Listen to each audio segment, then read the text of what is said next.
একটা কালকে রাতে আমাদের কাছে যেটা ইনপুট আছে, একটা পুজো কমিটিকে গঠন করাকে কেন্দ্র নিয়ে গ্রামের মধ্যে একটা বিবাদ হয়। সেই গ্রামের এই বিবাদের উপর ভিত্তি করে একটা গণ্ডগোল সৃষ্টি হয় এবং পরবর্তীকালে সেই গণ্ডগোলে কিছু লোক ইনজিওর্ড হয়।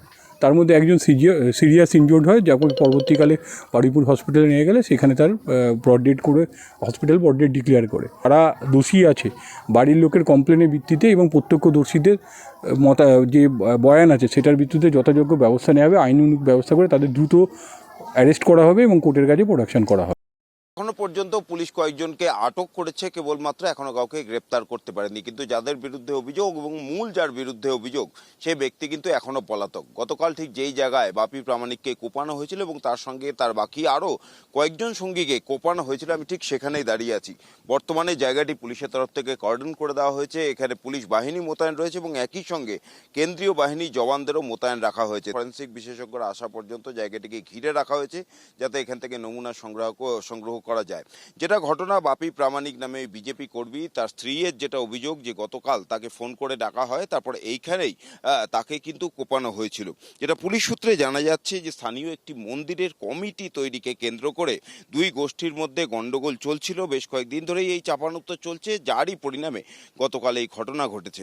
এবং যেটা ঘটনা, বাপি প্রামাণিককে এখানে ডাকা হয় এবং তিনি আসে। কোপানোর পর পুলিশের বক্তব্য, গোটা ঘটনাটি অর্থাৎ তাকে যে কোপানো হচ্ছে তার স্ত্রীর সামনেই কোপানো হয়েছে এবং তিনি গোটা ঘটনার সাক্ষী। অর্থাৎ কারা কারা ঘটনার সময় ছিল, কারা বাপি প্রামাণিককে কুপিয়েছে, এই গোটা ঘটনার বিবরণ কিন্তু তার স্ত্রীর তরফ থেকে পুলিশকে দেওয়া হয়েছে। এবং বাপি প্রামাণিকের স্ত্রী বেশ কয়েকজন অভিযুক্তের নামও দিয়েছেন।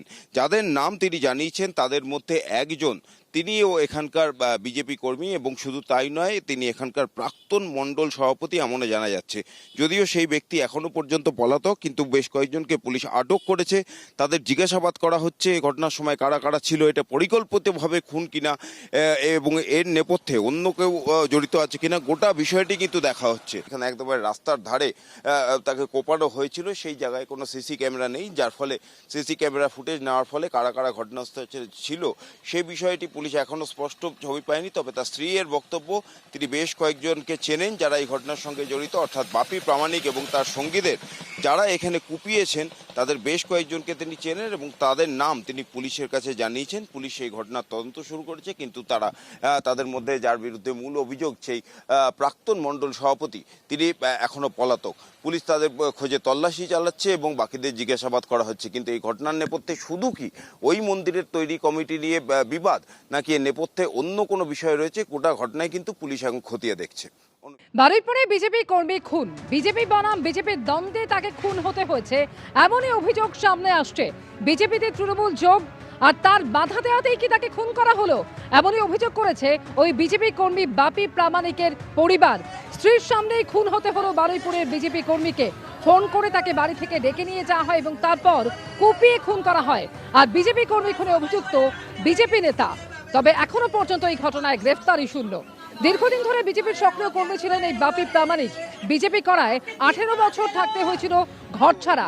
যাদের অত্যাচারে ঘরছাড়া হতে হয়েছিল তারাই এখন বিজেপিতে, আর তারই প্রতিবাদ করাতেই ওই বিজেপি কর্মীকে খুন করা হয়েছে বলে অভিযোগ করেছে তার পরিবার।